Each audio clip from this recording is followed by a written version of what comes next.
Hello friends, আমি আপনাদেরকে শেখাবো কিভাবে বর্গমূল করবেন ক্যালকুলেটর আগে, যা অতি সহজে করতে পারবেন বা ওই সংখ্যার গুণ করতে পারবেন। যেমন লিখছি এখানে 25, 25-এর বর্গমূল কত, বা 25 গুণন 25। 25-এর বর্গমূল আমরা দেখতেছি এখানে শেষে কি আছে, 5 আছে। তো ওই 5কে 5 দিয়ে গুণন করবো সবসময়। 5 5 25, আর তার আগে কি আছে, 2। অর্থাৎ আমরা সবসময় যে সংখ্যাটা থাকবে তার পরবর্তী সংখ্যা দিয়ে গুণন করব। তার পরবর্তী সংখ্যা হচ্ছে 3, 2-এর পরে 3।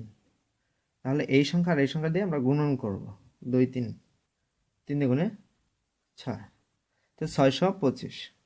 তো এটা 25 গুণন 25, এখানে কত হচ্ছে 625।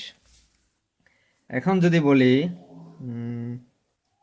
35-এর বর্গমূল কত, এখানে আমরা দেখতে পাচ্ছি শেষে কি আছে, 5 আছে।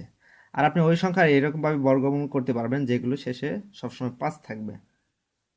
35-এর বর্গমূল সবসময় কি হবে, 5 5 25। আর এখানেও তাই, 3-এর পরে কি 4, অর্থাৎ 4 দিয়ে আমরা গুণন করব। তাহলে কত হচ্ছে, 3 4 12, তে হয়ে গেল 12। 1225।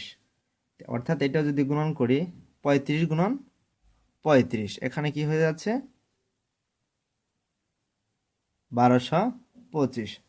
তো এরকমভাবে আপনি অতি তাড়াতাড়ি ক্যালকুলেটর আগে করা যাবে, যে কেউ এটা করতে পারবেন। যেমন এখানে দেখাচ্ছি, তারপরে কি হতে পারে, আর এগুলো আপনি 5 থেকে 95 পর্যন্ত এর বর্গমূল করতে পারবেন। তো যেগুলো শেষে 5 আছে, তো কি কি সংখ্যার 5 আছে, যেমন 15, 25,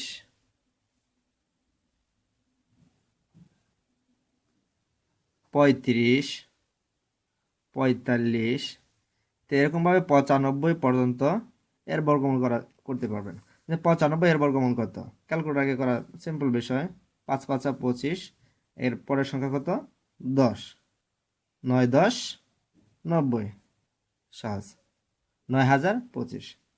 সো ফ্রেন্ডস, এরকম ভিডিও যদি আরও পেতে চান তাহলে আমার চ্যানেলটি সাবস্ক্রাইব করেন, লাইক করেন, আর বেশি বেশি শেয়ার করেন। ভালো থাকবেন। সো